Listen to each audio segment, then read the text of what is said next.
और जब हम देश का प्रधानमंत्री बनेंगे तो विदेश में काला धन है उसको लेके आएंगे और सबके खाता में 15-15 लाख रुपया दे देंगे। हमारे लोगों को लगा कि बैठे बैठे 15 लाख रुपया आएगा, चलो एक बार मोदी जी को ले आते हैं। फिर हमारे लोगों ने मोदी जी को ले आए, लेकिन क्या मिला हमको? तो इसलिए साथियों, ये गरीब पिछड़ा दलित का सरकार नहीं है, ये बड़े बड़े उद्योगपति, चाहे वो रतन टाटा हो, अंबानी हो, अडानी हो, इनकी सरकार है, आपकी सरकार नहीं है साथियों, आपकी सरकार नहीं है। आज आपके बच्चे को नौकरी से वंचित रखा जा रहा है, आज आपको इतना मजबूर कर रहा है कि आप 5 किलो चावल को विकास मान लीजिए, आज इतना मजबूर बनाया जा रहा है। और खास करके गरीब पिछड़ा, अति पिछड़ा दलित, ओबीसी, आज ये लोग परेशान हो रहा है। आज जितने भी सरकारी संस्था है उसको बेचा जा रहा है।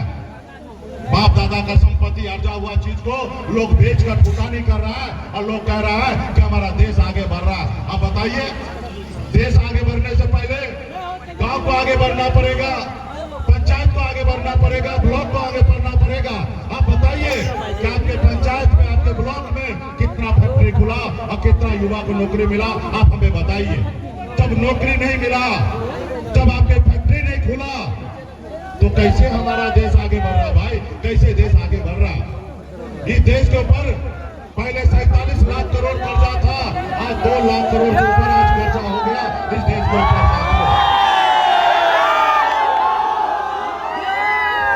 हर नागरिक जो है गरीबी में जूझ रहा है साथियों।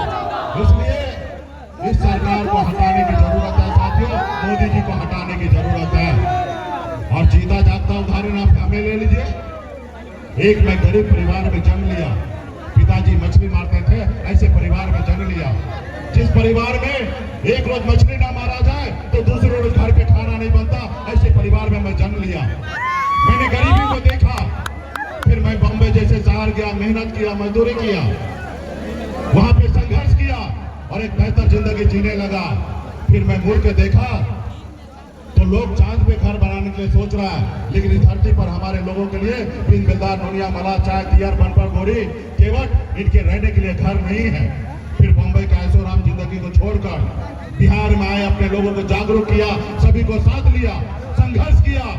पिछले 10 सालों से संघर्ष करते रहा और संघर्ष करके 2020 में आपने देखा कि आप लोगों के संघर्ष की बदौलत बिहार में हमने पॉलिटिकल पार्टी बनाया और 4 विधायक बनाया। और जब 4 हमारे पास विधायक बना तो हमारे समर्थन से बिहार में मुख्यमंत्री बना साथियों, हमारे समर्थन से बिहार का मुख्यमंत्री बना। अगर हम समर्थन नहीं देते तो नीतीश कुमार बिहार का मुख्यमंत्री नहीं बनते साथियों, नहीं बनते।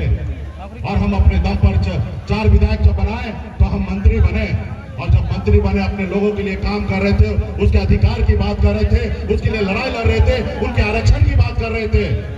जिनको पसंद नहीं आया, देखिए कल तक जो मछली तो सरकार से बाहर कर दिया, जो सरकार हमने बनाया था उस सरकार से हमें बाहर कर दिया, धक्का मारकर हमको रोड पर फिर से ला दिया संघर्ष करने के लिए। क्यों? क्योंकि हम उत्तर प्रदेश जाके चुनाव लड़े, हम संघर्ष कर रहे थे कि मोदी जी अच्छा नहीं तो गठबंधन नहीं, और गठबंधन नहीं तो वोट नहीं, इसकी लड़ाई लड़ रहे थे। आज बताइए, आज जब हम मंत्री बने, हमारे पास विधायक बना, ये किसका देन है? हमारे लोगों का देन है।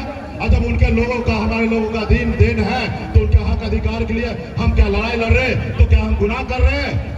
बताइए, हम अपने लोगों के लिए लड़ाई लड़ रहे हैं, क्या हम गुनाह कर रहे हैं? नहीं कर रहे हैं।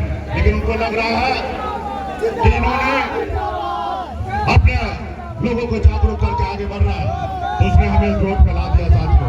इस बार भी मेरा नारा था, आप लोगों के गांव में आकर, गांव में घूमकर, हाथ में गंगा जल लेकर हमने संकल्प लिया, और आपने भी संकल्प लिया कि हम अपने बच्चे के लिए, अपने पार्टी के भविष्य के लिए हम लोग लड़ाई लड़ेंगे। आरक्षण नहीं, हम मजबूती से खड़ा है। हमने कहा भाई, बेगर आरक्षण का कोई समझौता नहीं होगा, आरक्षण दीजिए तब काम होगा, वरना काम नहीं होगा। और वो रेडी भी हो गए थे। दिसंबर महीने में गृह मंत्री जी ने कहा कि हम आरक्षण लागू करते हैं, हम आपके शीतकालीन सत्र में हम बजट पे लाएंगे, बजट सेशन में आप पटल पे लाएंगे, अगली सरकार बनेगा तो आरक्षण लागू करेंगे। लेकिन उतने में क्या किया? नीतीश जी को पलट ला लिए, जो तेजस्वी जी के साथ सरकार चला रहे थे, नीतीश जी को कैसे करके ले आए और उसको लगा कि हम नीतीश कुमार को ले आए, अभी निषाद बेकार नोनिया मला का बेटा का हमें जरूरी नहीं है, हमारे हिसाब से रहना है तो रहो, वरना आप हमसे बात मत करो, आपको हम 1 सीट देंगे, उससे ज्यादा नहीं देंगे। लेकिन हमारी लड़ाई तो वही है, हम यहाँ से चुनाव लड़ने के लिए नहीं आए थे बम्बई से, सिर्फ राजनीति